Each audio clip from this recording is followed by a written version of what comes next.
Happy Sunday to you guys. Hey, we're in September. It's looking good today. It's nice and sunny outside.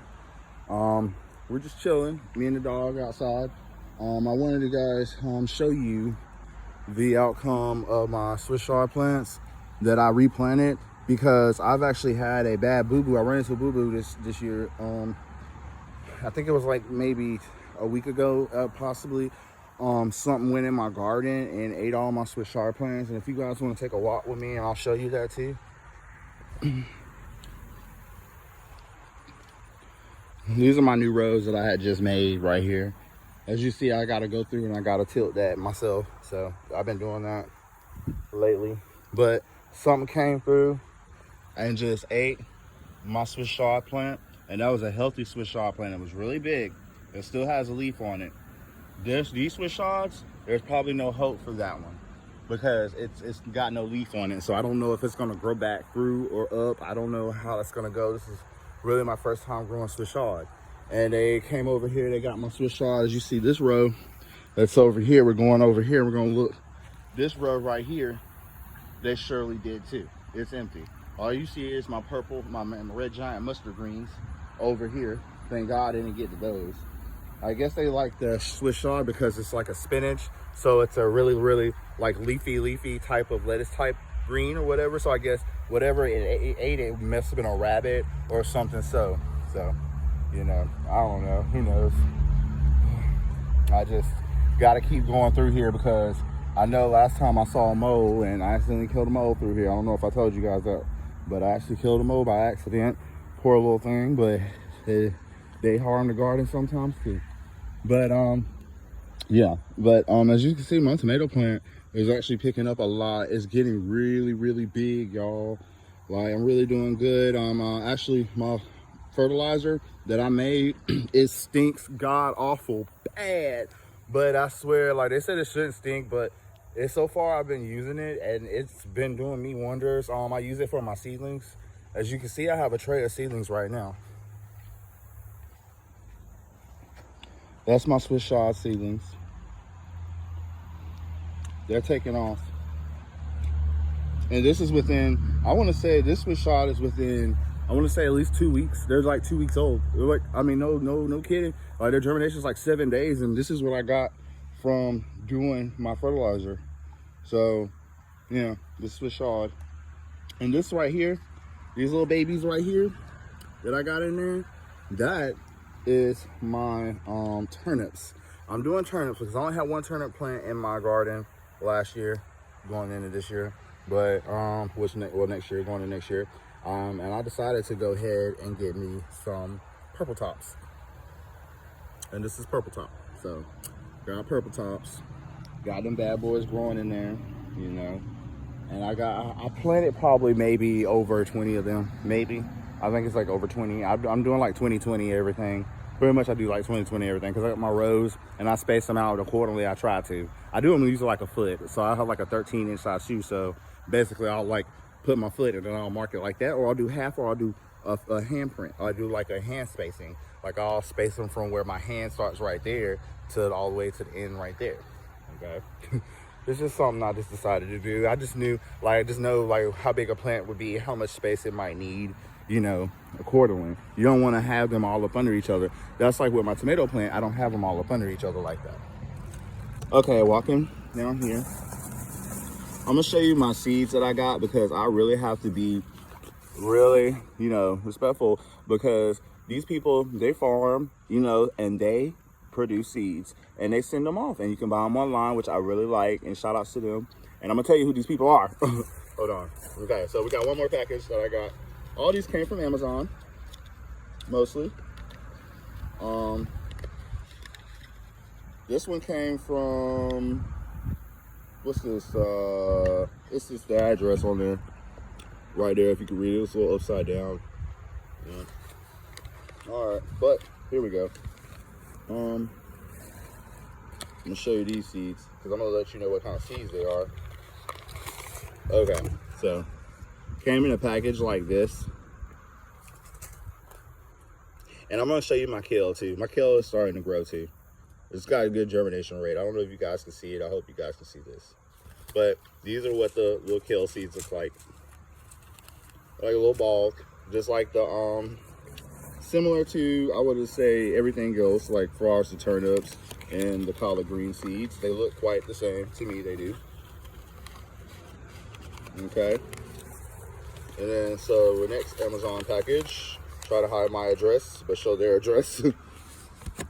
This is where that one came from. Okay. All right. And I'm going to show you what exactly came with this. Hold up. If the seeds are out, if I probably used them all. I don't know yet. Hold on. Oh, no, I didn't. And normally I probably will soon. All right. These are from Ray's Blessing Seed Kale. So this is like red Russian. This is red Russian seeds. Those are the red Russians. As you see, they look just like the collard greens. They're the same and everything. So, yeah. Kind of get you an idea. If you guys could read that, I hope you guys could. And then I got these seeds too. I have these. These are the purple tops that I wanted to show you guys. These are purple top seeds. These are the purple top. It's purple top white globe turnips. I got those too. Thank you for you guys out there who want to grow your own and also selling seeds online. Sooner or later, I hope that I'll be able to do the same, or just encourage people to do the same. Okay, see that? All right. Next, we're moving on. All right, so you guys can come with me over here. And these right here, I have these right here. This is my purple top right here. I have purple top. So I brought them over here in the shade just a little bit with a little bit of sunshine so they can get a little bit of sunshine, and that's it. So they will have some sun, you know, just a little, because, you know, I didn't want to like cook them in the sun too much. I wanted to give them a little shade. I give most of my seedlings just a little bit of shade and a little bit of sunshine. Just a little bit. All right, moving along. This is my other planter that I have over here, you guys. I hope it's not dark. I hope you guys can see.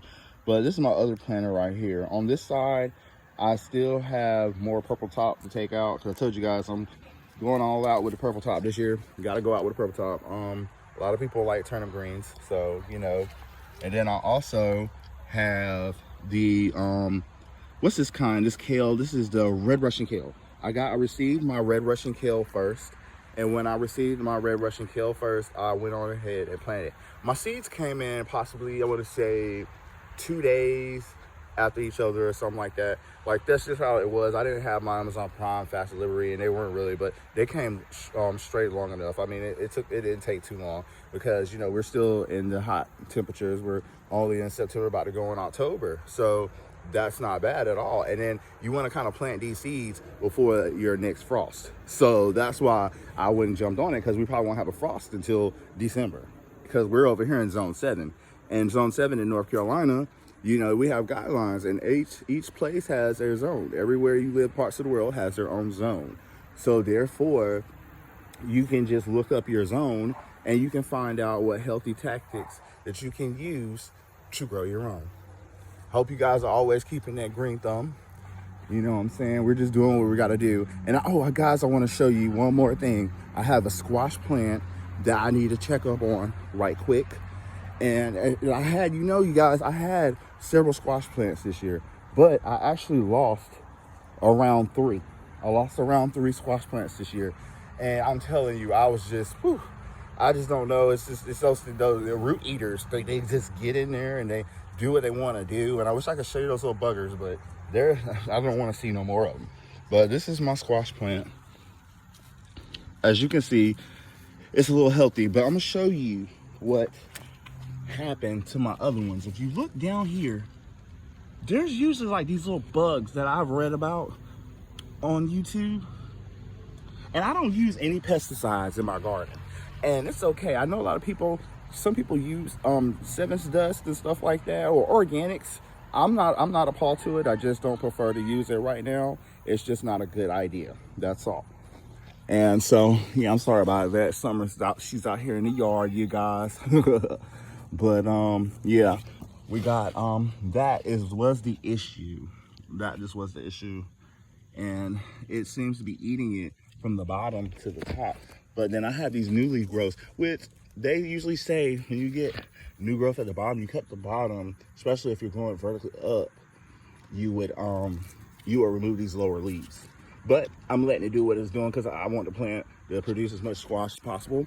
So far, I've had a whole bag of squash that I've actually sliced up and gave it to my uncle and that, and they loved it. They enjoyed it.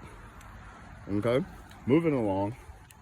I'm gonna show you guys I'm not gonna make this too long of a video, but you see I have my tomatoes that I'm growing up tall, and I prune some of them. I prune them and let them grow up tall and into the next arm, as you can see. Like I let them come up from there and go from there, and then like I just prune it.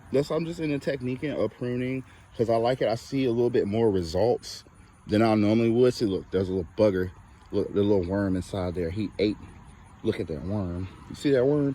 As I pull that thing off there, if I had my scissors, hold on, you guys. I'm gonna pull this off, and there it goes, and smush it. And that's the same thing you do, is smush it.